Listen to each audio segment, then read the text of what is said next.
গল্পটি আরও ভালোভাবে উপভোগ করার জন্য হেডফোন ব্যবহার করুন।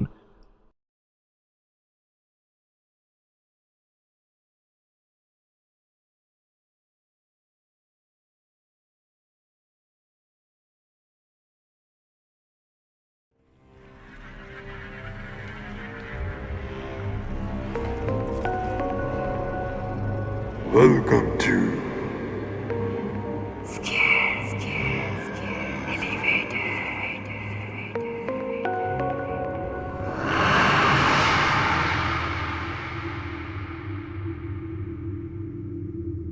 প্রথমেই আপনাদের ধন্যবাদ জানাই আমাদের এই বিশেষ উদ্যোগে পাশে থাকার জন্য।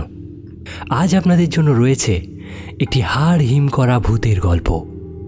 শুরু হচ্ছে আজকের গল্প, অনিক চক্রবর্তীর কলমে মাঝরাতের ট্রেন যাত্রা।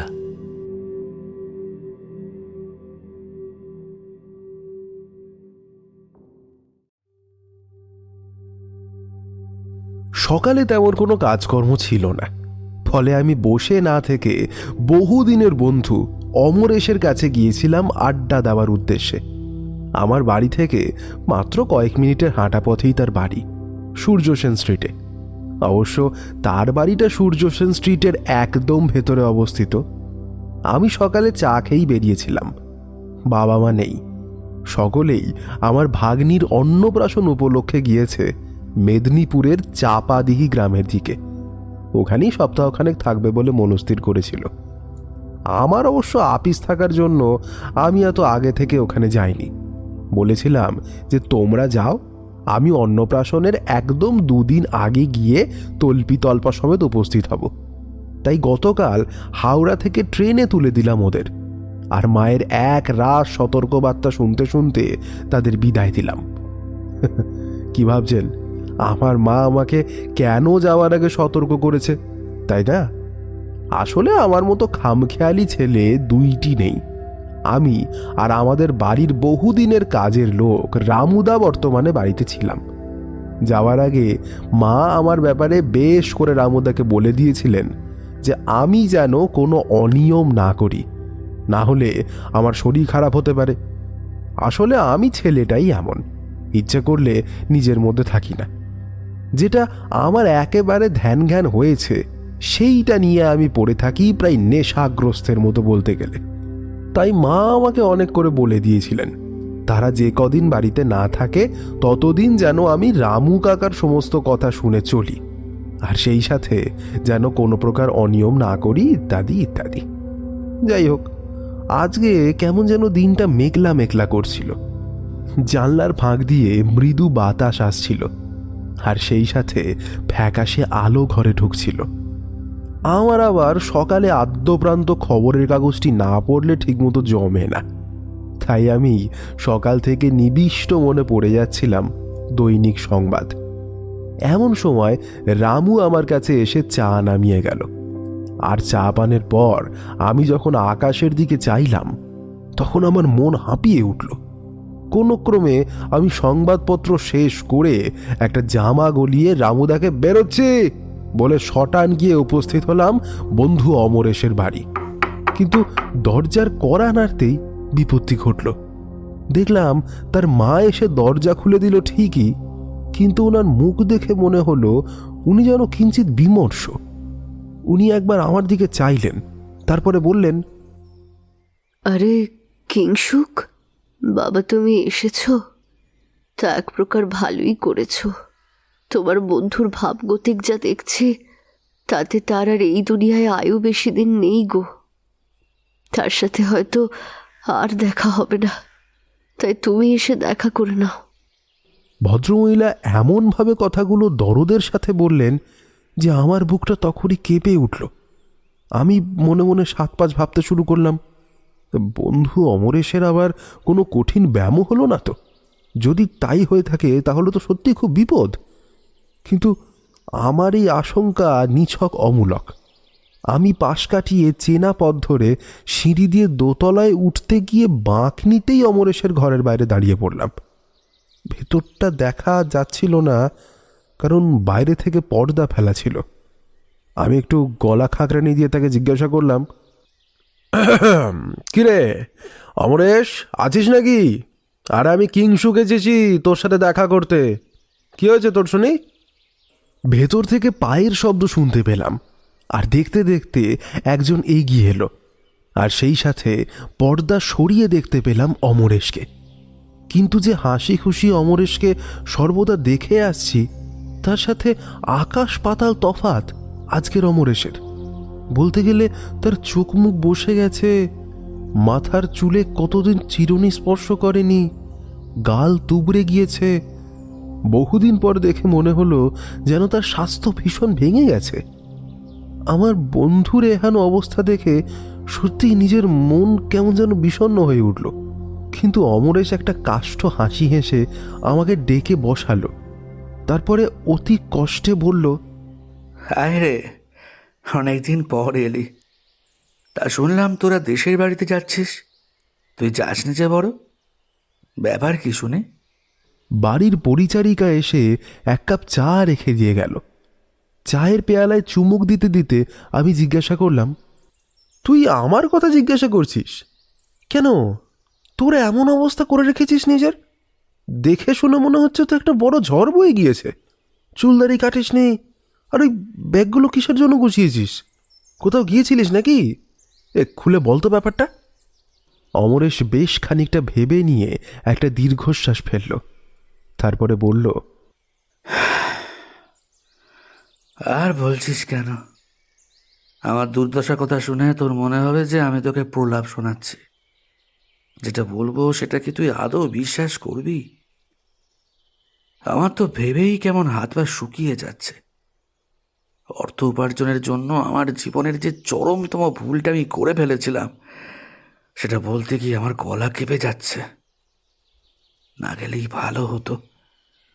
উফ, সেই ভয়াবহ রাত্রি যেন আমার শত্রুরও না হাসে। মৃত্যুর হাত থেকে ফিরিয়ে এনেছে আমাকে বিধাতাই।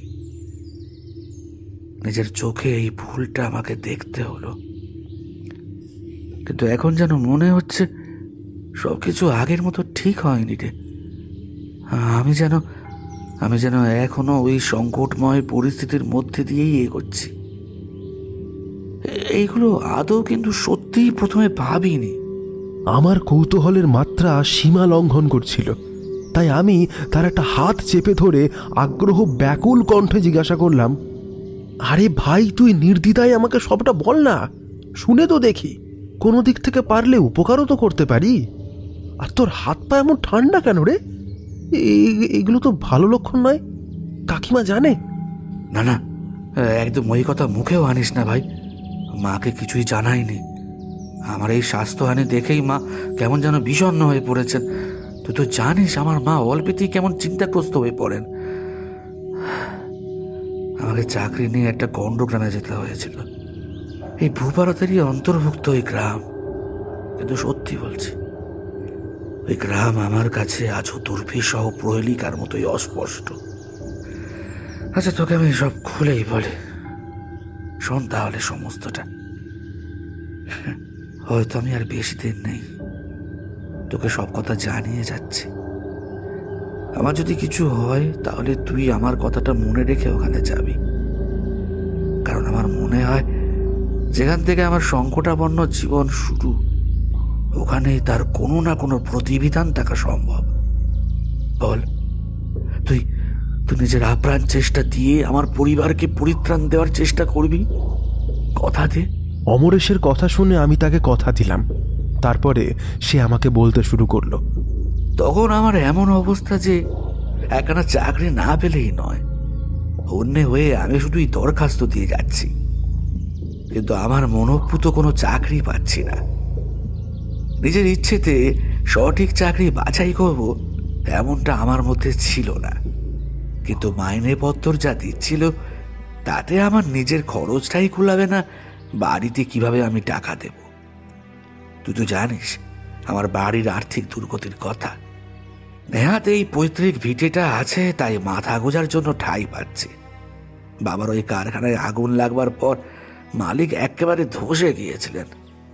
বহু লোকসান হয়ে শুনেছিলাম উনি ব্যবসা গুটিয়ে বিদেশে অন্য কোথাও চলে গিয়েছিলেন। আর শুধু তাই নয়, আমার বাবা যে নিষ্ঠার সাথে এতগুলো বছর ওইখানে কাজ করলেন, তার কোনো মূল্য বাবাকে তিনি দেননি। আমার বাবার সাথে সকল কর্মীরা একেবারে বেকার হয়ে গেল। মাস 2 কেটে গেল। আশা করি বুঝতে আর বাকি নেই তোর যে আমার কেমন অবস্থা হয়েছিল। কোনো রকমে নিজের লেখাপড়াটা চালিয়ে কলেজ পাশ করেছি। তারপর তার সংবাদপত্রে চোখ রেখেছি। আসলে এতই হীনম্মন্যতায় ভুগতাম যে বলে বোঝানো যাবে না ভাই। বন্ধু মহলে তোরা সকলে চাকরি পেলি, আর আমি রইলাম বেকার। মায়ের কাছ থেকে কতই না গঞ্জনা খেয়েছি। যাক, সেসব কথা। আমি তখন রীতিমতো উন্মাদের মতোই কাজ খুঁজছি, কিন্তু যখন তেমন কোনো উপায় করতে পারলাম না, তখন একেবারে হাল ছেড়ে দেওয়ার মুখেই আমার চোখে পড়ল একটা চাকরির বিজ্ঞপ্তি। কিন্তু তার সাথে চোখে পড়ল একটা সতর্ক বার্তা। আমি চোখ কপালে তুলে অমরেশকে জিজ্ঞাসা করলাম, কেমন বিজ্ঞপ্তি? আরে ভাই, ওটা আমার কাছে সব থেকে বেশি ভয়ঙ্কর। নইলে আর তোকে বলি, ওই বিজ্ঞপ্তি আমার কাছে এখনো আছে। দেখতে চাইলে তোকে দেখাচ্ছি, দেখবি, দাঁড়া। এই বলে আমাকে নিজের দেরাজ থেকে একটা ডায়েরি বার করে নির্দিষ্ট একটা পাতা চোখের সামনে মেলে ধরল অমরেশ। অসংখ্য খবরের কাগজের টুকরো আঠা দিয়ে জোড়া তাপ্পি দেওয়া, বেশিরভাগই অদ্ভুত অদ্ভুত সংবাদ। তবে অমরেশ আঙুল দিয়ে যেখানে দেখালো, ওইখানে গুড়ি গুড়ি বাংলা হরফে লেখা রয়েছে কয়েকটা ছত্র। তবে শিরোনামের লেখাটাই আমার দৃষ্টি আকর্ষণ করল। ওই চৌকো মতো ইয়াব বড় একটা বাড়ির ছবি দেওয়া আছে। শিরোনামে লেখাটা পড়লাম, বাড়ির জন্য কেয়ারটেকার দরকার। ব্যাস, ওইটুকুই। তারপর নিচের হরফে ক্ষুদ্র অংশগুলো পড়লাম। একজন ধনকুবের এই বাড়িটা অনেক সস্তায় কিনেছে, আর বাড়িটা বহু মেরামত করেছে, কিন্তু দেখাশোনার জন্য একজন উপযুক্ত ইংরেজি জানা কেয়ারটেকার লাগবে। তার মাসিক বেতন যা দেখলাম, সেইটা আমার প্রাইভেট কোম্পানির প্রায় 3 মাসের মাইনে একসাথে করলে দাঁড়াবে। তবে দুঃখের ব্যাপার এই যে এই বাড়িটা এই রাজ্যের নয়, বিহারের কোন এক দেহাতে। ওটা দেখেই আমার চোখ কপালে উঠে গিয়েছিল। আমি সরাসরি অমরেশের পাণ্ডুর মুখখানার দিকে দৃষ্টিপাত করলাম, আর স্পষ্টতই তাকে কিছুটা অন্যমনস্ক দেখলাম। মনে হলো সে আমার পাশেই দরজার দিকে শূন্য দৃষ্টি মেলে তাকিয়ে কাউকে যেন দেখছে, আর বিছানার চাদর আঁকড়ে ধরেছে। ভয়ের একটা উদ্বেগ যেন তার মনে হচ্ছিল, সেটা তার রক্তশূন্য মুখ দেখে স্পষ্ট বোঝা যায়। আমি গল্পটা শোনার জন্য অধীর কৌতূহলের সাথে অপেক্ষা করছিলাম। তাই ডায়েরিটা বন্ধ করে তার কাছে ফিরিয়ে দিয়ে জিজ্ঞাসা করলাম, তা তুই কি করলি এই বিজ্ঞপ্তিটা দেখার পর? করবো আর কি ভাই, দেখা মাত্র আবেদন করে দিলাম। আর আশ্চর্যের ব্যাপার এই যে আমার দরখাস্ত পাওয়া মাত্র 2 সপ্তাহের মধ্যেই উত্তর চলে এলো। একটা দীর্ঘ চিঠি এসে হাজির, আর সেই সাথেই আমাকে কবে কোথায় জয়েন করতে হবে ইত্যাদির বিশদ বিবরণ লেখা ছিল। মাইনের অঙ্কটা নেহাত মন্দ নয়, তাই ওটা দেখার পর আমার আর তর সইল না। জোগাড় যন্ত্র করে ওই দিন রাত্রির ট্রেনে আমি রওনা দিলাম। সে এক আশ্চর্য অভিজ্ঞতা। দেখ না, তোকে বলতে গিয়ে আমার গা কেমন কেঁপে কেঁপে উঠছে। যাকে আমি ওখানে দিনের আলো থাকতে থাকতে পৌঁছে গেলাম। অবশ্য আমাকে 2 রাত্রির পথ ট্রেনেই অতিক্রম করতে হয়েছিল, কিন্তু বিহারের দেহাতের অঞ্চলে যাওয়ার জন্য যে ট্রেনে আমার যাওয়ার কথা স্থির হয়েছিল, সেই ট্রেনটা একেবারে রাত্রি 10টার সময় হাওড়ার কাছে এসে দাঁড়ালো। অন্য প্ল্যাটফর্মে মানুষ পিলপিল করলেও আমাদের ট্রেনের ত্রিসীমানায় তেমন মানুষ ছিল না। আমাকে একা দাঁড়িয়ে থাকতে দেখে স্টেশন মাস্টার কেমন যেন সন্ধিয়ান হয়ে কাছে এগিয়ে এলেন। তারপর আমার আপাত মস্তক দেখে শুনে আমাকে গম্ভীরভাবে জিজ্ঞাসা করলেন, দেখি আপনার টিকিট দেখি। আমি টিকিটটা দেখিয়ে দিলাম। তারপর আমাকে দেখে উনি বললেন, কি জন্য যাচ্ছেন শুনি? ওই অঞ্চল তো ঘুরে বেড়াবার জায়গা নয়, কোনো বিশেষ কাজে? মাফ করবেন, আমি ব্যক্তিগত প্রশ্ন করে ফেললাম, কিছু মনে করবেন না। আরে না না, মনে করব কেন? আসলে অনেকদিন বেকার বসে থাকার পর একটা ভালো মাইনের চাকরি পেয়েছি। ওখানে গিয়েই আমাকে কাজ করতে হবে, তাই ভাবলাম যাই। আজকালকার বাজার যা মন্দা, তাতে তো কেউ বড় একটা চাকরি পায় না শুরুতেই। আমার কপাল ভালো, তাই আবেদন করতেই পেয়ে গেলাম। ওই যে ট্রেন প্ল্যাটফর্মে ঢুকছে, আমি যাই দাদা এবার। আমি উন্মুখ হয়ে দেখলাম ট্রেনটা এগিয়ে আসছে। আমি পায়ে পায়ে নিজের রিজার্ভ সিটে বসে গেলাম, আর দেখতে দেখতে 20 মিনিট পর ট্রেনটা স্টেশন ছেড়ে রওনা দিল। কিন্তু ভাই, তোকে কি বলবো, একটা লোক ছিল না আমার কামরায়। প্রথমে ভেবেছিলাম যে কেবল আমিই একা।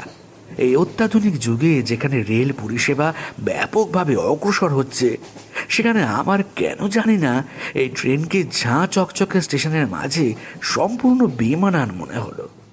কেমন যেন ধিকিয়ে ধিকিয়ে চলছে। তবুও আমি কোনো খেয়াল না করে বাইরের মিশকালো অন্ধকারের দিকে চোখ রেখে চললাম। দুয়ে একটা ছোটোখাটো স্টেশনে ট্রেনটা থামলো ঠিকই, কিন্তু বেশিক্ষণ দাঁড়াবার কোনো নামগন্ধ নেই। আর অদ্ভুত ব্যাপার এই যে ট্রেনটা যে যে স্টেশনের ওপর থামলো, সেখানেই অন্ধকার খুটখুট করছে। রকম সকম দেখে আমার মনে হলো আমি যেন প্রাচীন যুগে চলে এসেছি। তবে কি এই ট্রেন টাইম ট্রাভেল করতে পারে? মাথার ওপর বাতিগুলো টিম টিম করে জ্বলছিল, কিন্তু সেটাও খুব বেশিক্ষণ আর জ্বলল না। আমি চোখ চেয়েই ছিলাম, মনে হচ্ছিল যে আর এর স্থায়িত্ব এই মেরে কেটে মিনিট 5। আমার ধারণায় স্পষ্ট প্রমাণিত হলো। আলো তো নিভে গেলই, সেই সাথে ঝুপ করে বাইরে অন্ধকার নেমে এলো। আর কেন জানি না, তখনই আমার বুকটা ধড়াস করে কেঁপে উঠল রে। কেন রে? আমি জিজ্ঞাসা করলাম। শুনে অমরেশ কেমন যেন বনে গেল। তারপরে ঈষৎ কম্পিত কণ্ঠে বলল, আরে আমার মনে হচ্ছিল আমার একেবারে কাজ ঘেঁষে কেউ যেন বসে আছে। রেলের ওই ছোট্ট বগিতে আমি একাই। কাঠের সিটে মাঝে মধ্যে বাইরে রেল লাইনের ল্যাম্পপোস্টের আলো ঝলমলিয়ে উঠছিল। তাতেই দেখলাম একজন বুকের কাছে পা দুটো টেনে নিয়ে আবাদ মস্তক কাপড় জড়িয়ে আমার দিকে ঢুলুঢুলু দৃষ্টি মেলে তাকিয়ে আছে। অদ্ভুত সেই দৃষ্টি। অন্ধকার অভ্যস্ত চোখে দেখে বুঝলাম ওই রকম প্যাকাটির মতো লম্বা রোগা লোক আমি কসমিন কালেও দেখিনি। যেমন বিশ্রী তার চাহনি, তেমনি তার ওই হাসিটাও মুখের হৃদস্পন্দন বৃদ্ধি করে। আমি বলে উঠলাম, কে কে আপনি? ওইভাবে আমার দিকে চেয়ে আছেন কেন? কোনো উত্তর পেলাম না। শুধু আমার দিকে চেয়ে থেকে বিশ্রীভাবে হাসতে লাগলো লোকটা। ওইদিকে অন্ধকার এমন ঘন হয়ে এসেছে যে আমি কিছুই দেখতে পারছিলাম না। ট্রেন থেকে যে নেমে যাব তার কোনো উপায় নেই, কারণ যে গতিতে ট্রেন চলছে তাতে নামতে গেলেই মৃত্যু নিশ্চিত। অনেকবার ট্রেনে যাতায়াত করেছি ঠিকই, কিন্তু এমন ধারা দুর্বিপাকে পড়তে হয়নি জীবনে। কখন যে পথে বৃষ্টি শুরু হয়েছে সেটা টের পাইনি। আর বজ্রপাত আর বিদ্যুৎ ঝলকের আলো অন্ধকার বারবার মুহূর্তের জন্য ট্রেনটাকে সম্পূর্ণ আলোকিত করছিল। সেই আলোতে হঠাৎ দেখলাম আমার বিপরীত দিকে লোকটা কখন জানি উঠে দাঁড়িয়েছে। তার কম্বল থেকে দুটো লিকলিকে হাত বেরিয়ে ধীরে ধীরে আমার গলা লক্ষ্য করে এগিয়ে আসছে। ওই হাত দুটো প্রথমে আমার কাঁধ স্পর্শ করলো, আর তাতেই আমি টের পেলাম যে ওই হাত দুটো বরফ শীতল। আমার সারা শরীর কেমন যেন থরথর করে কাঁপতে লাগলো। চোখের সামনে সবকিছু অন্ধকার দেখতে পাচ্ছিলাম। আমি যে চিৎকার করে কাউকে সাহায্যের জন্য ডাকবো সেই উপায়টুকু পর্যন্ত নেই। মনে হচ্ছিল আমার গলাটা কেউ যেন শক্ত কিছু দিয়ে বেঁধে ফেলেছে, কিন্তু আদৌ সেটা হয়নি। ওই আগন্তুক আমার দিকে হাসতে হাসতে যেমনভাবে এগিয়ে এসেছিল, ঠিক সেইভাবে আমার গলার নলিটা চেপে ধরল। আর ওই সারাশির মতো শক্ত বন্ধন আমার শ্বাসরোধ করে দেওয়ার জন্য যথেষ্ট ছিল।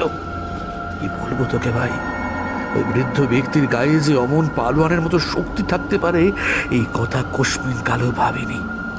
নিরন্তর হাত পা ছুড়ে আমি ক্লান্ত হয়ে পড়েছিলাম। আমার আর কোনো স্পৃহা ছিল না যে আমি ওই ব্যক্তিটির শক্ত বন্ধন থেকে নিজেকে মুক্ত করতে পারবো। কিছুক্ষণের জন্য ঘোর এসে গেছিল। মনে হচ্ছিল মরে গেলেই বেশ হয়, কোনো কষ্ট নেই। অন্ধকারের চোখের মনে এদিক ওদিক করতেই আরেকটা দৃশ্য স্পষ্ট দেখতে পাচ্ছিলাম যে হাড়গোড় দ্বারা সুসজ্জিত একটা খাটিয়া তৈরি, আর ওতে শুয়ে আছে, হ্যাঁ, ওতে শুয়ে আছে একটা মড়া। ট্রেনের জানালা দিয়ে প্রবল বেগে হাওয়া ঢুকছিল, ফলে ওই মরার মুখ থেকে চাদর সরে গেল চকিতে। ফ্যাকাশে একটা মুখ আমি স্পষ্ট দেখতে পেলাম, কিন্তু তাতেও আমার অবাক হওয়ার কোনো লক্ষণ ছিল না। ওদিকে আততায়ী তার শক্ত হাতের বাঁধনে আমার প্রাণ পাখি বের করে দেওয়ার জন্য যথেষ্ট কসরত করছে, কিন্তু আমার যেন মৃত্যু মুখেও কোনো ভ্রুক্ষেপ নেই। আমি মৃতদেহের মুখ দেখেই চমকে উঠলাম, বলতে গেলে একেবারে লাফিয়ে উঠলাম। হঠাৎ হঠাৎ এক ধাক্কায় ওই ব্যক্তিকে নিজের থেকে কিছুটা তফাতে সরিয়ে আমি ধীর পায়ে এগিয়ে গেলাম ওই মৃতদেহকে নিখুঁতভাবে পর্যবেক্ষণ করতে। তখন ধীরে ধীরে আমার বোধ বুদ্ধি লোপ পাচ্ছে। পকেটে একটা টর্চ সর্বদাই রাখি, টর্চের আলোটা ফেলতেই আমার চোখে পড়ল ওই মৃতদেহ আর কারণ নয়, ওটা ওটা যে আমি। আমার নিজের দেহ কেমন যেন নিথর হয়ে পড়ে আছে, গলার মধ্যে 5 আঙুলের দাগ, আর শুধু কি তাই রে, আমার ঠোঁটের 2 পাশ থেকে চলকে চলকে রক্ত বেরিয়েছে। আমার গা শিউরে উঠল ওই দৃশ্য থেকে। আমি হতচকিত হয়ে দিক দিশাহীনভাবে ছুটে পথ পেলাম না। চলন্ত ট্রেনটা যেন একটা গোলক ধাঁধার মতোই মনে হচ্ছে। ছুটে যাচ্ছি, কিন্তু অন্য কোনো পথই আমি বের করতে পারছি না। সর্বত্র যেন আমাকে ধরার জন্য কতগুলো জ্যান্ত সাপও দাঁড়িয়ে আছে। ওরা আমাকে নিষ্ঠুরভাবে হত্যার অভিপ্রায় বদ্ধপরিকর। আমার আতঙ্কে গলা বুঝে এসেছিল। একই অন্ধকার, তারপর কার সাথে যেন হাত লেগে আমার টর্চটা মাটিতে পড়ে গিয়ে সম্পূর্ণ নিভে গেল। সেই অবস্থা। খাটিয়ার দিকে একবার শুধু দৃষ্টি নিক্ষেপ করলাম, আর দেখলাম আমার দেহটা সোজা হয়ে উঠেছে। আর শুধু তাই নয়, আমার সবটা আমার দিকে নৃশংস দৃষ্টি এনেছে। সাদা রঙের চাদরের মধ্যে কিছু যেন একটা লুকোনো। কিছুক্ষণ পর একটা ক্যাঁচ শব্দ আমার কানে গেল। দেখলাম ইহা বড় আকারের একটা কাঁচি। ওই কাঁচির মুখেই রক্ত লেগে আছে। কতগুলো মানুষের গলা যে ওই কাঁচির আঘাতে ক্ষতবিক্ষত হয়েছে তার গোনাগুনতির শেষ নেই। আমার তখন দেওয়ালে পিঠ ঠেকে গেছে। বাঁচার যে কোনো উপায় নেই এটা আমার তখন সম্পূর্ণ জানা। আমি ভয়ে ভয়ে ওই দেহতারী ছায়ামূর্তির দিকে সাহস সঞ্চয় করে বললাম, তোমরা আমার কাছ থেকে কি চাও? দয়া করো, আমাকে এইখান থেকে ফেলে দিও না। আমি বাঁচতে চাই, আমাকে মেরো না। আমি নিরীহ মানুষ, চাকরি নিয়ে যাচ্ছি বিহারের এক অজপাড়া গ্রামে। আমাকে দোহাই, তোমরা ছেড়ে দাও। প্রথম দিকে ভেবেছিলাম এইগুলো আমার চোখের ভুল। এও ভেবেছিলাম আমার তন্দ্রার ঘোর আসার সময় হয়তো ট্রেন কোনো প্ল্যাটফর্মে থেমেছে আর সেই সুযোগে ডাকাত উঠেছে। কিন্তু তারা এই যাত্রীবিহীন কামরায় কেন উঠতে যাবে? আমি যেখানে বসেছিলাম ওখানে চোখের দৃষ্টি চলে না, এতই নিগূঢ় অন্ধকার। তবে এইসব প্রশ্ন আমার বিপদের সময় মাথায় ঘুরপাক খাচ্ছিল, কিন্তু ওই কাঁচির শব্দ শুনেই আমার হৃদস্পন্দন ক্রমেই বাড়তে লাগলো। মনে হলো এই বুঝে ওরা আমাকে হত্যা করবে। বৃষ্টির বেগ ক্রমেই বেড়ে চলেছে। মাঝে মধ্যে বিদ্যুৎ চমকে কামরার ভিতরটা আলোকিত হয়ে উঠছে। আবার এই চিন্তার মধ্যেই আবার বিদ্যুৎ চমকে ভিতরের অন্ধকার খানিকের জন্য কমে গেল। আমার আর নিজের পায়ের উপর দাঁড়িয়ে থাকার ভারসাম্য ছিল না। সোজা জ্ঞান হারিয়ে লুটিয়ে পড়লাম। জ্ঞান পাওয়ার মুহূর্তে দেখতে পেয়েছিলাম কতগুলো সাদা কাপড় পরিহিত ব্যক্তি তাদের ফ্যাকাশে মুখ নিয়ে আমার দিকে ওই কাঁচির ধারালো অংশ তাক করে এগিয়ে আসছে। আমার কানে শুধু ভিজে উঠেছিল ওই গা শিরশির করা শব্দ। তারপর আর কিছু মনে নেই।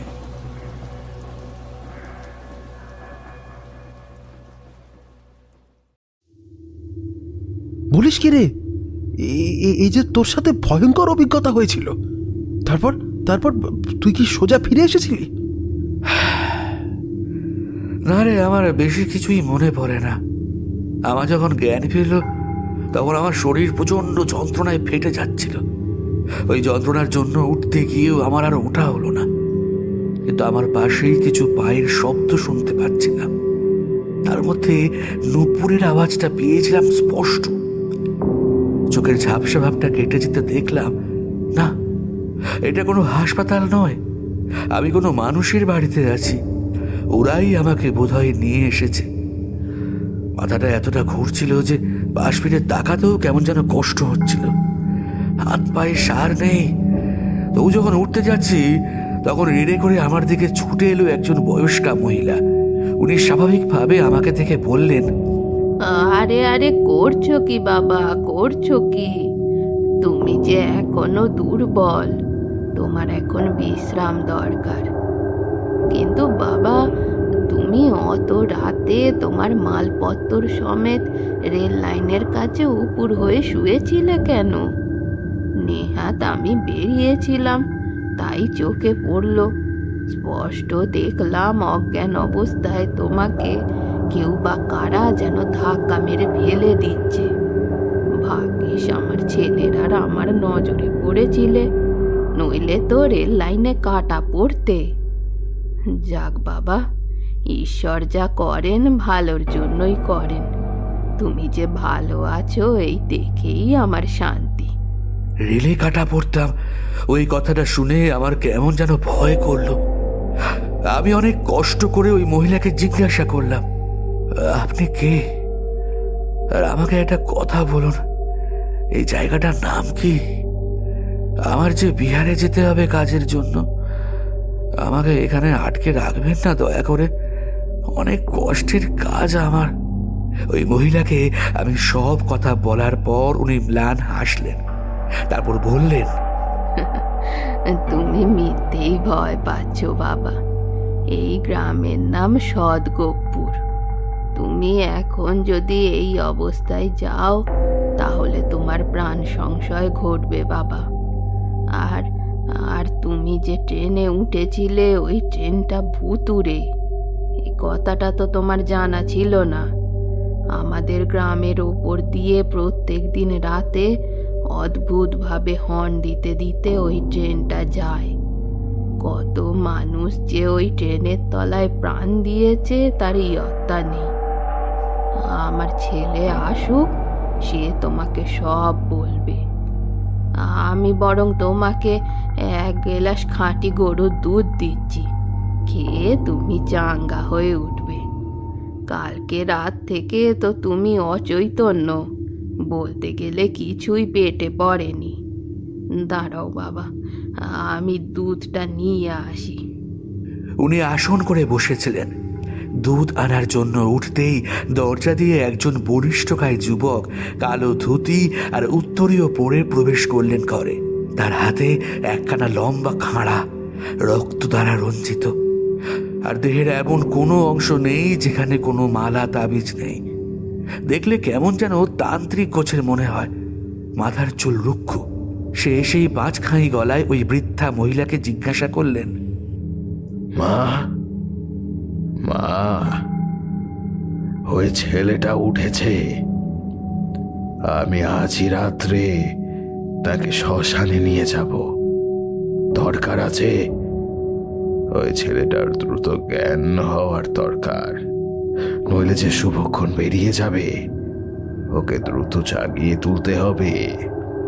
কথাটা বলতে বলতেই ওই লোকটা আমার দিকে একবার চাইল, তারপর কাছে এগিয়ে এসে তার আংটি পরিহিত আঙুল দ্বারা আমার সর্বাঙ্গে একবার হাত বুলিয়ে নিল। তারপর একবার আমার থুতনি তুলে বহুবার মুখটা ঘুরিয়ে ফিরিয়ে দেখলেন। মাথার চুল অবধি পরীক্ষা করলেন। তার নাক থেকে আসা বিষাক্ত নিঃশ্বাস আর মরা পচা গন্ধে আমার গা তখন বমি বমি করছিল। কোনো ক্রমেই নিজেকে সামলে নিয়ে অন্যদিকে চেয়ে রইলাম। ওই ব্যক্তি আমার হাতটা একবার শক্ত করে চেপে ধরে রুক্ষভাবে বললেন, এই যে ছোকরা, আমার ডেরায় যখন এসেছো তখন তুমি আজকে রাতে আমার সাথে আসবে। আমার দরকার আছে।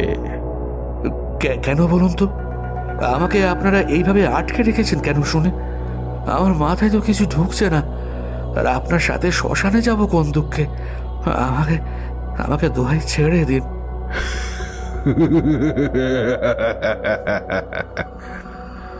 ওই ব্যক্তি অট্টহাস্য করে উঠল। সেই সাথে আমার সঙ্গে একটু আগে যে মহিলা ভদ্র হয়ে কথাগুলো বলছিল তিনিও আমার কথা শুনে ফিক ফিক করে হেসে উঠলেন। আমার তাই দেখে গা শিউরে উঠল। নিজেকে এমন বিপদের মধ্যে ফাঁসিয়ে ফেলেছিলাম যে মনে হচ্ছিল কতকাল আমি যেন এইখানে বন্দি হয়ে আছি। তবে কি আমার কোনো উপায় নেই যে এখান থেকে বেরিয়ে নিজের বাড়িতে ফিরে যাব? দরকার নেই চাকরির, কিন্তু আমার ইচ্ছে থাকলেই তার পালিয়ে পরিত্রাণ পাওয়ার উপায় নেই। আমি এমনই কাহিল হয়ে পড়েছি যে আমাকে যদি কেউ নিয়ে না যায় তাহলে স্থানুর মতো বসেই থাকতে হবে। আমাকে ঘর বন্ধ করে মা ছেলে উভয় পৈশাচিকভাবে হাসতে হাসতে চলে গেল। ঘর অন্ধকার, ওই অন্ধকারের মধ্যে আমার আর জ্ঞান রইল না।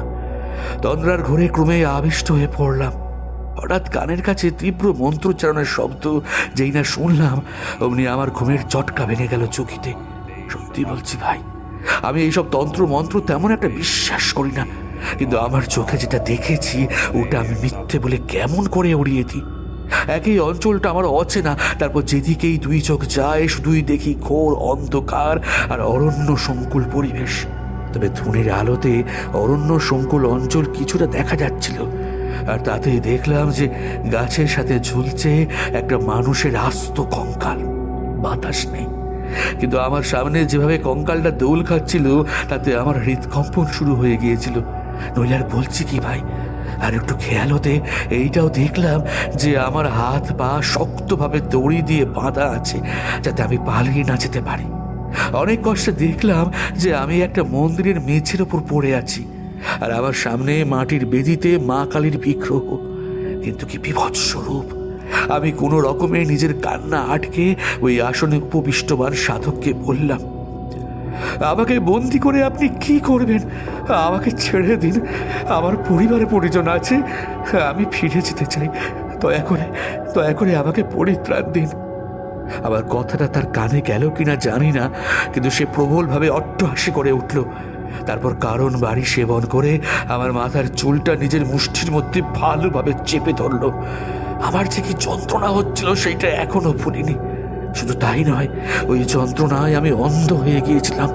সাধকের গা থেকে ভেসে আসছিল মদের গন্ধ। সে আমাকে ছেড়ে দিয়ে ওই ভয়ঙ্কর মূর্তির দিকে কারণ বাড়ি তাক করলো, আর আমার মাথা থেকে ছিঁড়ে আনা কিছু চুল একটা পুটলিতে বেঁধে রাখলো। একটা তেলের প্রদীপ জ্বালিয়ে দিল। শুধু তাই নয়, আমার হাতের একটা অংশে ধারালো কিছু দিয়ে ছিন্ন করে দেহ থেকে নিঃসৃত রক্তবিন্দু মায়ের চরণে মাখিয়ে দিল। তারপর হো হো করে হেসে উঠল। তারপর আমার দিকে নিষ্ঠুর দৃষ্টি নিক্ষেপ করে বলল, তুই জানিস না তুই কার পাল্লায় পড়েছিস? ওই বিজ্ঞাপন আমি দিয়েছিলাম হতভাগা। তোদের মতো অনেকগুলো আমারই ফাঁদে পা দিয়েছে। ওই দেখ তোদের অন্তিম পরিণতি। এই বলে ওই সাধক আমাকে সিরিজ গাছতলায় দেখিয়ে দিল। প্রথমে তো ঝুলন্ত কঙ্কাল দেখেইছিলাম, কিন্তু এইবার যা দেখলাম তাতে আমার হৃৎপিণ্ড আরো দ্রুত গতিতে কাঁপতে শুরু করলো। দেখলাম যে একরা সার ঘর পড়ে আছে। এরা আমার মতোই অভাগা ছিল, যারা হন্যে হয়ে চাকরির অনুসন্ধান করতে করতে ওই নিকৃষ্ট মস্তিষ্ক বিকৃত মানুষটির পাল্লায় এসে পড়েছিল, কিন্তু কেউই আর বাড়ি ফিরে যায়নি। এগুলো দেখার পর বাঁচার স্পৃহা আরো বেড়ে উঠল। আমাকে শুনিয়ে শুনিয়ে ওই সাধক বলেই চলেছে, এইবার মায়ের কাছে তোকে নিবেদন করব, তারপর আমার শান্তি। আর একটা কথা, আমার এখান থেকে পালাবার চেষ্টা করবি না। দুনিয়ার যে কোনো প্রান্তেই থাক না কেন তুই, আমি ঠিক তোকে টেনে নিয়ে আসবো আমার ডেরায়। তখন ভিন্ন রূপে তুই আমার দেখা পাবি। আজকে তোর শেষ দিন হতো, কিন্তু আমি তোকে আজকে প্রস্তুত করব। আর সুক্ষণ লাগলে এই শুকনো মেঝে রক্তে রঞ্জিত হবে। প্রস্তুত থাক। এই বলে সে আমাকে তার বলিষ্ঠ হাত দিয়ে ধরে আর চোখের উপর একটা কাপড় বেঁধে দিয়ে পাচাকলা করে তুলে অন্য একটা ঘরের দরজা খুলে খালি মেঝের উপর বলতে গেলে প্রায় ছুঁড়ে ফেলল। রুক্ষ পাথরের জমির ওপর ওইভাবে আছাড় খেতেই আমার গায়ে অসহ্য যন্ত্রণা শুরু হলো। আমি অবশ্য কোনো বাধা দিইনি।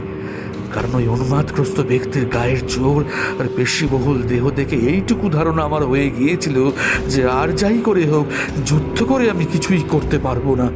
মাটিতে পড়ে আমি যখন কাতরাচ্ছি তখন বাইরের থেকে ঘরের দরজা বন্ধ করে শিকল তোলার শব্দ পেলাম, আর কানে এসে প্রবেশ করলো বিশ্রী হাসির শব্দ।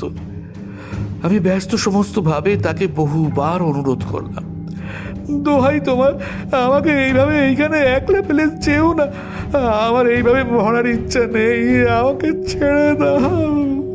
জানিস ভাই, কথাটা বলতে বলতে আমার গলা বুঝে এসেছিল, আর যেই কান্নার দমকটা এতক্ষণ চেপে রাখার চেষ্টা করছিলাম আপ্রাণভাবে সেটাই বেরিয়ে এলো। শূন্য ঘরে আমার কথাগুলোই দেওয়ালে ধাক্কা খেয়ে ঘুরে ফিরে আসছিল, তাতে অবশ্য কোনো লাভ হচ্ছিল না। আমার তখন সয়ায় সম্বলহীন অবস্থা। তবু কিছুক্ষণ একাকী থাকার পর নিরিবিলিতে চিন্তা করতে লাগলাম। অন্ধকার কিনা আলো কিছুই দেখার উপায় নেই, আমি ইতিমধ্যে দেখতেও পাচ্ছিলাম না।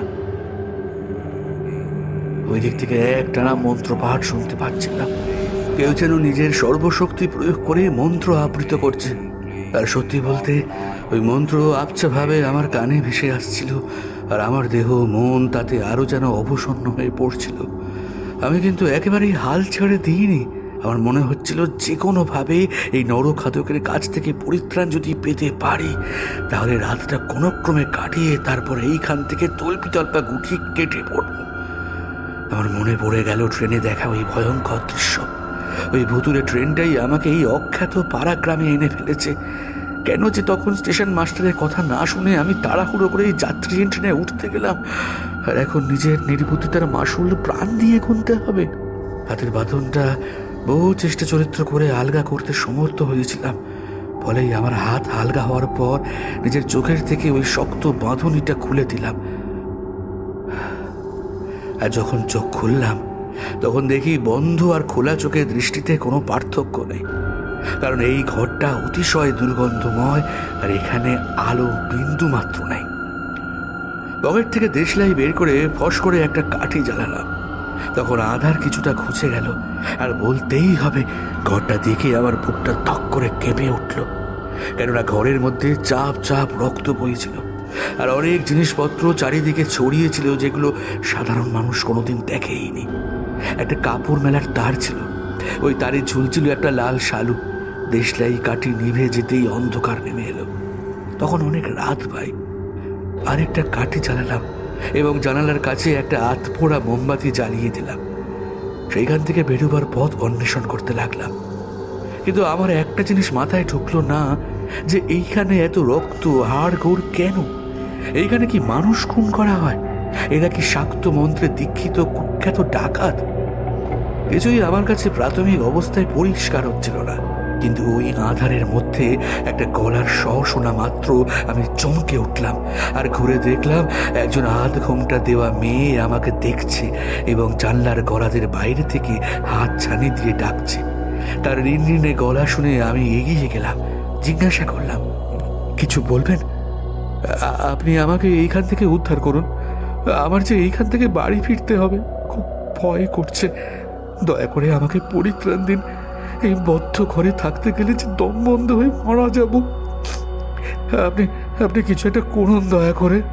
মেয়েটাকে সব কথা আমি হিন্দিতেই বলেছিলাম। সে আমাকে উত্তরে বলল, আমি জানি আপনি অনেক বিপদগ্রস্ত। আচ্ছা, আপনি কি এই বিজ্ঞাপন পড়েই বাগান বাড়িতে কেয়ারটেকারের চাকরির জন্য এসেছিলেন? এই যে আপনার হাতে লেখা আবেদনপত্র, আর এই দেখুন আপনার ওই সংবাদপত্রের বিজ্ঞাপন। সবকিছুই একটা ভুয়ো খেলা, মানুষকে ফাঁদে ফেলার আয়োজন। আপনি মহা মুশকিলে পড়ে গেছেন। দয়া করে আমাকে এইখান থেকে নিয়ে যান। আমার এই অকাল মরণের হাত থেকে যে করেই হোক পরিত্রাণ পাওয়া দরকার। বাড়িতে আমার মা আছে, আমি ছাড়া তার আর কেউ নেই। সন্তান হারাবার জ্বালা একজন মা খুব ভালোভাবেই বোঝে। ওই যে ওই সাধক আমাকে হত্যার জন্য বদ্ধপরিকর হয়ে কেমনভাবে অনর্গল মন্ত্র দ্বারা মা চামুন্ডার কাছে আহুতি দিচ্ছে, শুনতে পাচ্ছেন না? স্ত্রীলোকটি কিছুক্ষণ অন্ধকারের মধ্যে কোথায় যেন মিলিয়ে গেল। আমার তখন মনে যেটুকু আশা ছিল সেই আশাটুকুও মিলিয়ে যাচ্ছিল, কিন্তু বেশিক্ষণ সে আমার চোখের আড়াল হলো না। হঠাৎ খট করে একটা শব্দ হলো, আর মোলায়েম সুরে ওই স্ত্রীলোকটি আমাকে ডেকে উঠল। খুব সাবধানে পা টিপে টিপে চলে আসুন, আমাকে অনুসরণ করে। দেখবেন যেন কোনো কিছুতে পা না পড়ে। ওই যে মৃতদেহ দেখছেন, একবার যদি মানুষের পা পড়ে তাহলে ওগুলো জ্যান্ত হয়ে যাবে। আসলে এগুলো শ্মশানের আধপোড়া মৃতদেহ। ওগুলো আমার স্বামী শ্মশান থেকে তুলে এনেছে নিভে যাওয়া চিতা থেকে। নিজের সাধনার কাজের জন্য সে প্রায় শ্মশানে শ্মশানে ঘুরে বেড়ায়। আপনি দেখে আসুন কেমন। ঘটনার আকস্মিকতায় আমি এমন বিভোর হয়ে গিয়েছিলাম যে আমার সামনে যে বিপদ ঘনিয়ে আসছে তা খেয়াল করিনি।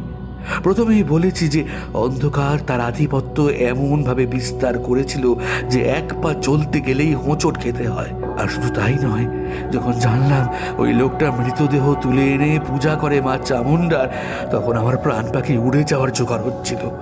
আমি ইষ্টনাম জপ করে ধীরে ধীরে অন্ধকারে অভ্যস্ত চোখে মৃতদেহ আর অন্যান্য পুড়ে যাওয়া আসবাবপত্রগুলোর পাশ কাটিয়ে যেই না যেতে গেছি, অমনি মনে হলো কোনো কিছুর উপর পা রেখেছি। আমার সামনে আধ ঘুমটা দেওয়া ওই মহিলাটা থমকে দাঁড়িয়ে মৃদুস্বরে বলে উঠল, এ আপনি কি করলেন? আপনি কার উপর পা রাখলেন? আপনাকে না কতবার বললাম আমি সাবধানে আসুন, সাবধানে আসুন। অন্ধ নাকি? শেষের কথাটা ওই মহিলা একটু যেন বিরক্তির সাথেই বলল, কিন্তু আমার তখন ওইগুলো গ্রাহ্য করার সময় নেই। আমি তখন অন্য কিছু দেখতে ব্যস্ত। পায়ের কাছে পড়ে থাকা ওই মৃতদেহটা অলৌকিকভাবে যেন নড়ে উঠল। আমার তখন এমন মনের অবস্থা যে বোধ বুদ্ধি সব লোপ পেয়েছে। বলা ভালো যে আমি গভীর কৌতূহল নিয়ে অন্ধকারে অভ্যস্ত চোখে ওই মৃতদেহটাকে পর্যবেক্ষণ করছিলাম। এই বলে অমরেশ চোখ বন্ধ করে কেঁপে উঠল। আমার একটা হাত পর্যন্ত চেপে ধরল। আমার তখন মনের তলানিতে মিশ্র অভিব্যক্তি প্রকাশ পাচ্ছে। আমি তাকে সময় না দিয়ে দ্রুত বলে দিলাম, কিন্তু তুই ওই সংকটের মুহূর্তে দাঁড়িয়েছিলি কেন? আতপোড়া মৃতদেহ কি দেখার জিনিস নাকি? ওই সময় কি ওই ভদ্রমহিলার কথা শুনে বাইরে বেরিয়ে যাওয়া যেত না? উফ, কি যে করিস! তারপর কি হলো? কি আর বলবো ভাই, আমার সমস্ত ইন্দ্রিয় তখন আমার নিয়ন্ত্রণে ছিল না। কেউ যেন আমাকে অদৃশ্য শক্তি দ্বারা ওইখানে আটক করে রেখেছিল। আমি স্পষ্ট দেখলাম ওই দেহটা নড়ে চড়ে উঠল। আর শুধু তাই নয়, যার দেহ সে আমার দিকে ঘাড় ফিরিয়ে একবার চাইল। চোখের মণিগুলো নিঃস্পন্দ আর নিথর, রক্ত জবার মতোই লাল ওই দৃষ্টি। সে আমার পা চেপে ধরল। গলা থেকে তার বেরিয়ে এলো একটা জান্তব শব্দ। উফ, সে কি চাপ ভাই! আমার পা থেকে মাথা পর্যন্ত সর্বাঙ্গ যেন কেঁপে উঠল। আমি পরিত্রাহী আর্তনাদ করে নিজেকে কোনো ক্রমে ওইখান থেকে বাঁচিয়ে ঘরের মধ্যে যে বন্ধ দরজাটা ছিল ওটা খুলেই দ্রুত দৌড় মারলাম। আমার আর্তনাদ শুনে ওই সাধকের মন্ত্রের স্তুতি থেমে গিয়েছিল। সে মরিয়া হয়ে আমার দিকে কর্কশ কণ্ঠে বলে উঠল, এইখান থেকে পালিয়ে তৈরি হয় পাবি না রে হতভাগা। তুই মা চামুণ্ডার বলি, আমার চোখে ফাঁকি দিয়ে তৈরি হয় পাবি না, কোনো মতেই পাবি না। দেখ এইবার আমি তোর জীবন কেমন ভাবে দুর্বিষহ করে তুলি। বলতে না বলতেই ওই সাধক নিজের আসনে বসে থাকা অবস্থায় একটা কঙ্কালের মাথায় কিসের গুঁড়ো রেখে তার উপর অদ্ভুত মুদ্রা করে ছুঁড়ে ফেললো। তারপর একটা পুটুলি নিখুঁত টিপ করে ছুঁড়ে ফেলে দিল। ওইটা আমার কান ঘেঁষে একেবারে লেগে বেরিয়ে গেল। আমি তখন দ্রুত দৌড়চ্ছি। আমার পিছনে তখন সদন্ত বিকশিত করেই মড়াগুলো ছুটে আসছে। অমাবস্যা রাত্রি কি ভয়ঙ্কর! কোনো দিকেই কোনো জনপ্রাণী নেই, শুধুই ধুধু করছে মাঠ আর মাঠ। বহুক্ষণ দৌড় দিয়ে ওই অঞ্চল ছেড়ে এসে একটা গুমটি মতো বন্ধ চায়ের দোকানের বেঞ্চিতে বসে হাঁপ ছেড়ে বাঁচলাম। কিন্তু অত রাতেও চায়ের দোকানে লণ্ঠনের আলো জ্বলছিল, আর দোকানে একজন মাদুর বিছিয়ে শুয়েছিল। সে আমাকে দেখেই উঠে এসে জিজ্ঞাসা করলো, ব্যবহার কি? আমাকে খাবার আর জল দিল। পাখা দিয়ে বাতাস করে আমাকে ধাতস্থ করে আমার থেকে সব কিছু শুনে উনি শিউরে উঠে দোকানের ঝাঁপ বন্ধ করে দিয়ে আমাকে অপেক্ষা করতে বললেন।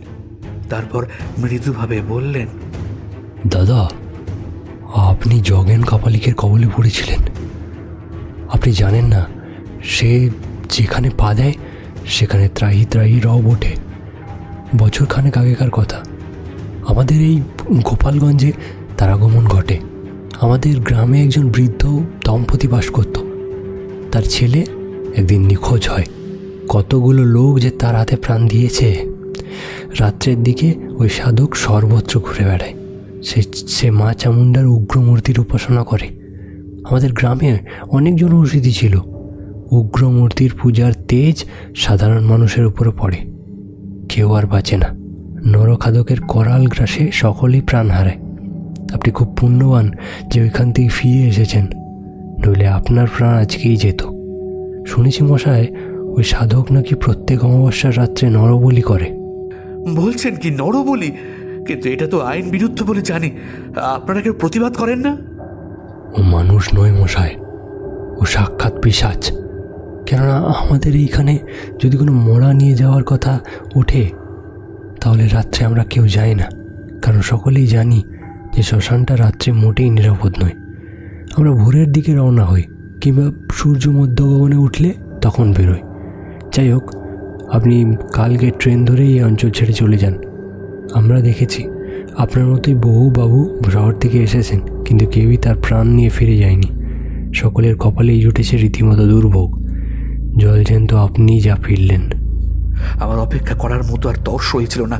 রাত্রের গুমোট আবহাওয়া, পরদিন সকালে ট্রেন, তাই কোনো ক্রমে ওখানে রাত কাটিয়ে সোজা চলে এসেছি বাড়িতে। বাড়ি ফেরার ইতিহাস আর বললাম না। ভাবলেই আমার চোখের সামনে একটা স্কন্দবিহীন দেহ নেচে বেড়ায়, তার হাতে প্রকাণ্ড খাঁড়া। আমাকে হত্যার অভিলাষে সে যেন বদ্ধপরিকর। সবটুকু শুনে আমি একটু চুপ করে রইলাম।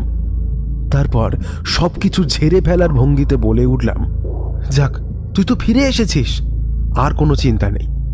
সময়ের যখন ইতি ঘটেছে তখন তুই এত ব্যতিব্যস্ত হয়ে উঠছিস কেন বলতো? নিজের প্রতি যত্ন নে ভাই। এইভাবে যদি সদা চিন্তায় মগ্ন থাকিস তাহলে তুই ক্রমে অসুস্থ হয়ে পড়বি। চল চল আমার সাথে চল, যাবি আমার দেশের বাড়ি চল।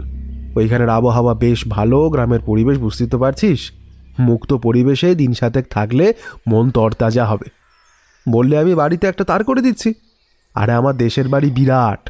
আসলে আমরা বনেদি বংশ ছিলাম এক সময়, তারপরে এখন ওই অবস্থা নেই করে আমরা পত্রপাঠ সব কলকাতায় চলে এসেছি।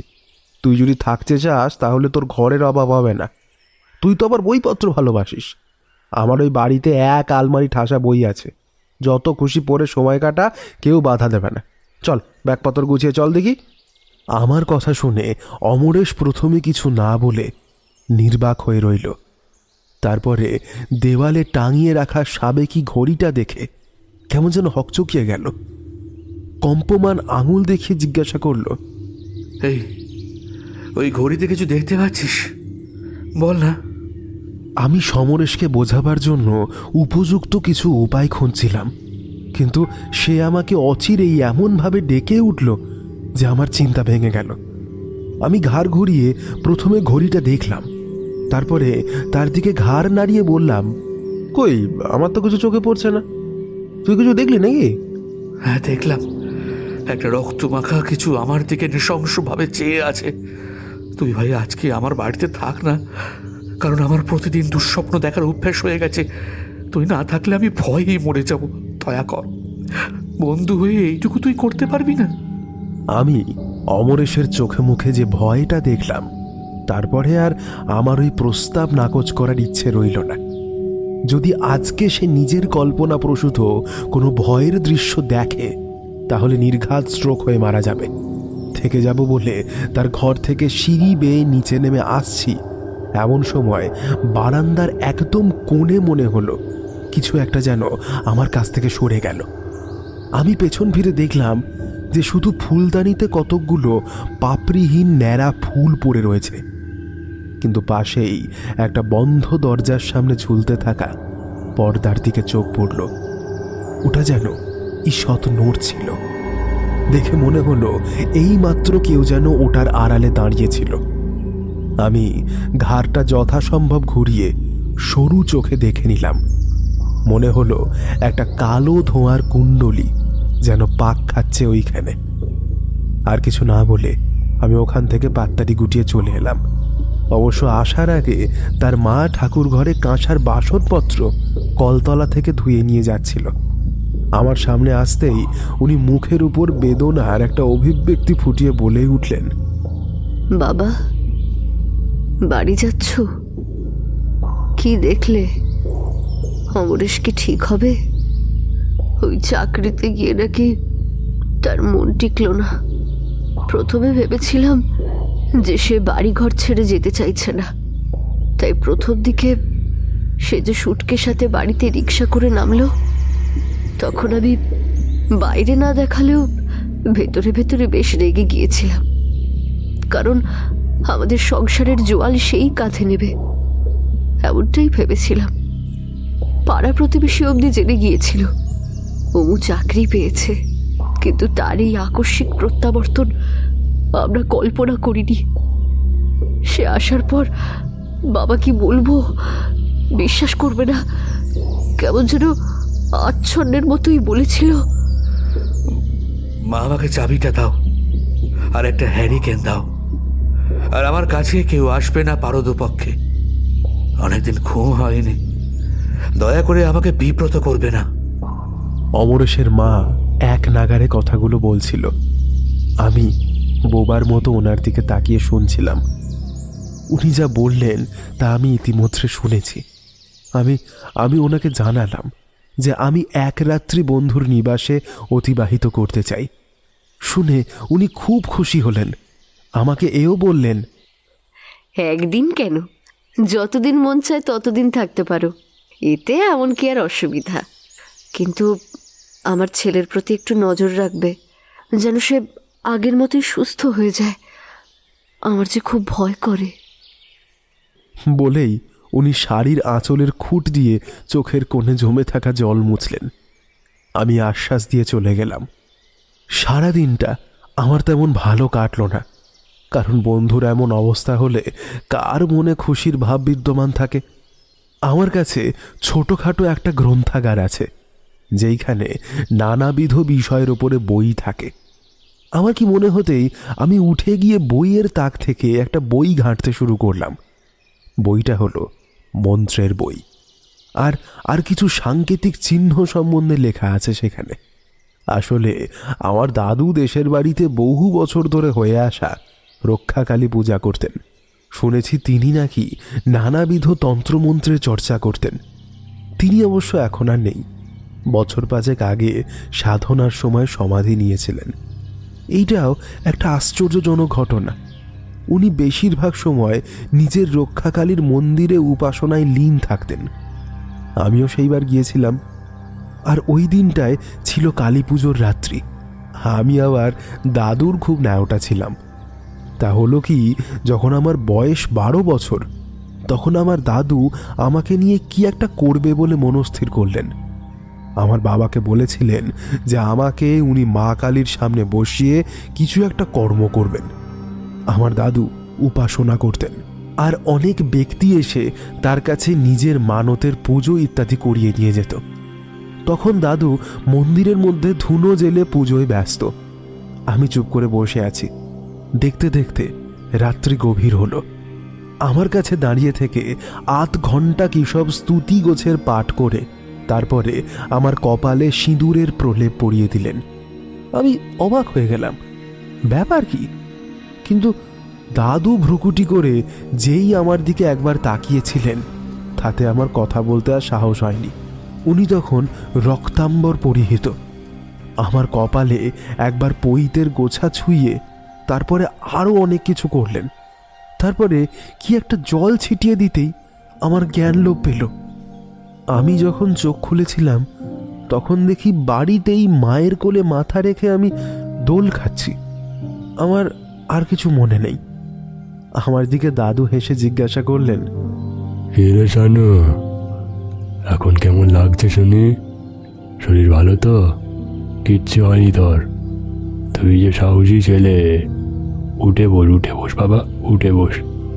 তুই যে মায়ের কৃপাধন্য হয়েছিস রে, এইবার তোর কাছে কেউ ঘেঁষতে পারবে না।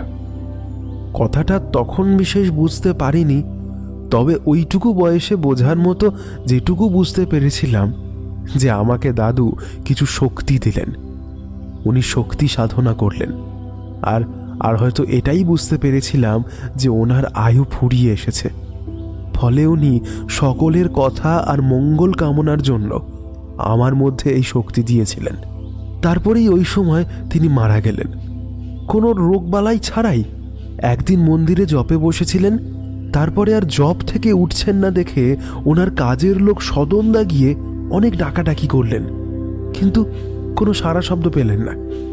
এই দেখে উনি দাদুকে ঠেলা দিলেন, কিন্তু তার বদলে দাদুর নিথর দেহটা পড়ে গেল। তখন ওই সংবাদ সর্বত্র রটে গেল যে দাদু আর নেই। দাহকর্য করার জন্য দেহ নিয়ে বেরিয়ে যায় সকলে। আমি তখন মন্দিরে দাঁড়িয়েছিলাম। মায়ের মাথার ওপরে রাখা ফুলটা আমার চোখের সামনে পড়ে গেল, আর মায়ের চোখের সাদা অংশটা লাল বর্ণের দেখেছিলাম। এই রকম লাল আমি দেখতে পাই বেশিরভাগ সময় বিসর্জিত মূর্তিগুলিতে। যাই হোক, ওই দিন রাতে আমি দেখেছিলাম সারা উঠোনে চলে ফিরে বেড়াচ্ছে একজন, হুবহু দাদুর মতোই দেহ, চলন বলন সব কিছু এক। একটা নারকেল গাছের নিচে দাঁড়িয়ে আকাশের চাঁদ দেখছিলেন। আমার স্বপ্নে দেখেছিলাম, আমাকে বলেছিলেন যখনই দরকার হবে তাকে যেন আমি স্মরণ করি। দাদুর অনেকগুলো পুঁথি ছিল, ওগুলো আমি আমার কাছে এনে রেখেছিলাম। আমার বইপত্র পড়ার বাতিক আছে, এই কথাটা সকলেই জানে। তাই বইগুলো জমিয়ে রাখার থেকে কেউ যদি পড়ে, তাই সেইগুলো বাবা আমাকে কলকাতার বাড়িতে রাখার অনুমতি দিয়েছিলেন। হঠাৎই আমার কেমন যেন একটা মনে হলো, আর বইগুলো দেখতে দেখতে দাদুর কথা মনে পড়ে গেল। আমি এক মনে মা কালীকে স্মরণ করলাম, আর শুধু তাই নয়, একটা শক্তির আভাসও পেলাম। সন্ধ্যা যখন ঘনিয়ে এলো, তখন আমি রাতের খাবার খেয়েই গেলাম অমরেশের বাড়িতে। বাড়িটা কেমন যেন থমথম করছিল। আমি গিয়ে দেখলাম মেন গেট বন্ধ আছে। ওই বন্ধ গেটটা খোলার জন্য অমরেশকে কল করলাম, সে এসে গেটটা খুলে দিল। তারপর আমাকে দেখে ভীষণ খুশি হয়ে বলল, ভাই তুই এসেছিস, বাহ ভালোই হলো। দেখ না, সন্ধ্যার পর আমার কেমন ভয় করছে, আমি তো কেঁদেই আকুল হয়ে যাচ্ছি। আর ভাবনা নেই, আমি এসে পড়েছি যখন। আমার আজ রাতে তেমন বিশেষ ঘুমটুম হবে না। তুই আগে নাক ডাকিয়ে ভালো করে ঘুম দে। যদি তুই ঘুমোতে পারিস ভালো করে, তাহলে শরীর অনেকটা সুস্থ হবে। কথা শেষ করে সে আলো নিভিয়ে দিল, আর আমি বারান্দার দিকে ঘুরে চুপচাপ নিজের স্মার্টফোনে চোখ রাখলাম। রাত অনেক বেশি। ফেসবুক স্ক্রোল করতে করতে হঠাৎ বাতাসে পোড়া পোড়া একটা গন্ধ পেলাম। গন্ধটা যেন খুব কাছ থেকে আসছে। আমি ভাবলাম এই বাড়ির মধ্যে কেউ কি কিছু পোড়াচ্ছে, কিংবা আগুন লেগেছে কি। মনে হতেই আমি উঠে গেলাম। ওইদিকে অমরেশ আমার কাছে আশ্বাস পেয়ে গভীর ঘুমে আচ্ছন্ন। উঠে আমি গিয়ে আলোটা হাত দিলাম। তারপরে লম্বা বারান্দা দিয়ে যতটুকু দেখলাম, ততটুকু অবধি মানুষ তো নেই, শুধু আধার বিরাজ করছে। ব্যাস ওইটুকুই। দেখলাম একটা কালো ছায়া অনেকক্ষণ ধরে আসার চেষ্টা করছে, কিন্তু পারছে না। যেহেতু আমার দাদু রক্ষাকালীর উপযুক্ত সাধক ছিলেন, তাই আমাকেও শৈশবেই তিনি কিছু শক্তি প্রদান করে গিয়েছিলেন। তাই আমার কাছে কোনো অপদেবতা আসতে পারে না। আমি আর কিছু না ভেবে শুধু অন্ধকারের মধ্যে দুটো জ্বলন্ত চোখ দেখেই পিছিয়ে গেলাম, আর দরজা বন্ধ করে ইষ্ট নাম জপ করতে লাগলাম। কারণ ওই আত্মা সাধারণ কোনো আত্মা নয়, এর শক্তি প্রবল, আর তার দেহ থেকে বেরিয়ে আসছে সেই পোড়া পোড়া গন্ধটা। আমি এবার বিদ্যুতের আলোর সুইচটা টিপে দিলাম, কিন্তু সেই সাথেই শুনতে পেলাম কেউ যেন আর্তনাদ করছে। আর্তনাদটা পুরুষালী কণ্ঠের। ওই শব্দেই অমরেশের ঘুম ভেঙে গেল, আর সে ধরফর করে উঠে বসল। তার চোখে তখনও ঘুম লেগে আছে। সে আমার দিকে তাকিয়ে বলে উঠল, এই কিসের শব্দ হলো রে? এটা শব্দটা হলো নাকি আমি স্বপ্ন দেখলাম? ভাই তুই আমার পাশে থাক না, আমি একটা ভয়ঙ্কর স্বপ্ন দেখলাম। দেখেছি অন্ধকারে আমার পিছনে একটা আস্ত কঙ্কাল তার দুই হাত বাড়িয়ে তাড়া করেছে। আমি আর পারছি না এইগুলো সহ্য করতে। ওই গ্রাম থেকে আসার পর আমার সাথে ক্রমাগত এইটা হয়ে চলেছে। তুই কি আমাকে বলবি কিভাবে আমি এইগুলো থেকে চিরতরে উদ্ধার পাবো? অনর্গল বলেই যাচ্ছিল অমরেশ, আমি শুধু তার দিকে তাকিয়ে কিছু যেন অনুভব করলাম। হঠাৎ হঠাৎ টিউবলাইটের আলোটা থরথর করে কেঁপে উঠল। আর একটু পরেই যেটা হওয়ার সেটাই হলো, আলোটা নিভে গেল। আমরা দুজনেই তটস্থ হয়ে রইলাম। বাইরে মৃদু মন্দ গতিতে বাতাস দিচ্ছিল। আমাদের সামনের বন্ধ দরজার ছিটকিনিটা আপনা থেকেই কেউ যেন খুলে দিল। অবশ্য তাকে দেখা গেল না। অমরেশের বাড়ির অদূরেই একটা মজে যাওয়া পুকুর আছে। জায়গাটা একেবারে ভালো নয়, কারণ ওখানেই ঝোপ জঙ্গল আর আগাছায় ভর্তি। ওইখান থেকে কুকুর শেয়ালের ঘন ঘন ডাক ভেসে আসছিল। দমকা বাতাস কোত্থেকে ধেয়ে এসে ওই দরজাটা খুলে দিল। বাইরে চাঁদের অল্প আলোয় বারান্দাটা ম্লানভাবে আলোকিত হয়ে আছে। দেখলাম একজন সন্নামার্কা লোক দাঁড়িয়ে আছে। একই গ্রীষ্মকাল, কিন্তু অমরেশের শোয়ার ঘরে বসে আমাদের কম্প দিয়ে শীত করছিল। আর একটা অস্বস্তিতে আমার মন কেমন যেন ভরে উঠছিল। কিন্তু দরজাটা পুরোপুরি যখন খুলে গেল, তখন আমাদের চোখের সামনে ভেসে উঠল একটা অবয়ব। মনে হলো কেউ যেন ওইখানে দাঁড়িয়ে আছে। কিন্তু দরজার কাছে বললে ভুল হবে, কারণ তার পায়ের নিচ থেকে আশপাশ অব্দি ছড়িয়ে আছে তরলজাত কিছু জিনিস। এইবার অমরেশ আর্তনাদ করে বলে উঠল, ওই যে ও আসছে, আমাকে মেরে ফেলবে। আমি বাঁচতে চাই, আমাকে বাঁচা ভাই, বাঁচা। আমার মনের মধ্যে কেমন যেন সাহস চলে এলো। যদিও আমি তান্ত্রিক নই, কিন্তু উত্তরাধিকার সূত্রে আমি কিছু শক্তি তো পেয়েছি। আর প্রায় মা কালীর কাছে আমি একটু মন্ত্রপাঠ করি।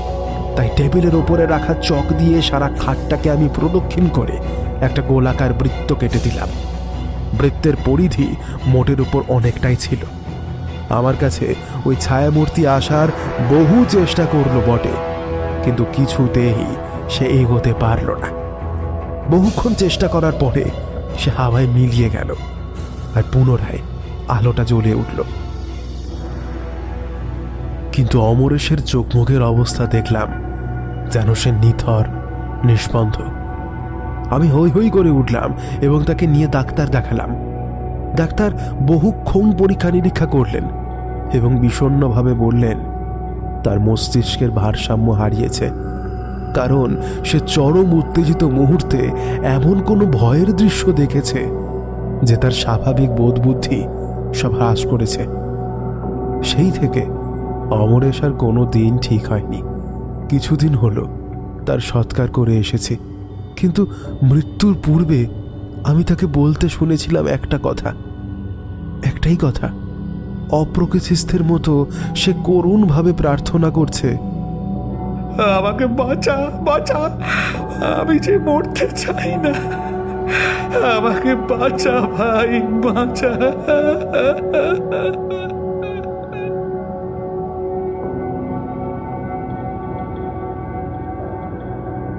শেষ হলো আজকের গল্প মাঝরাতের ট্রেন যাত্রা।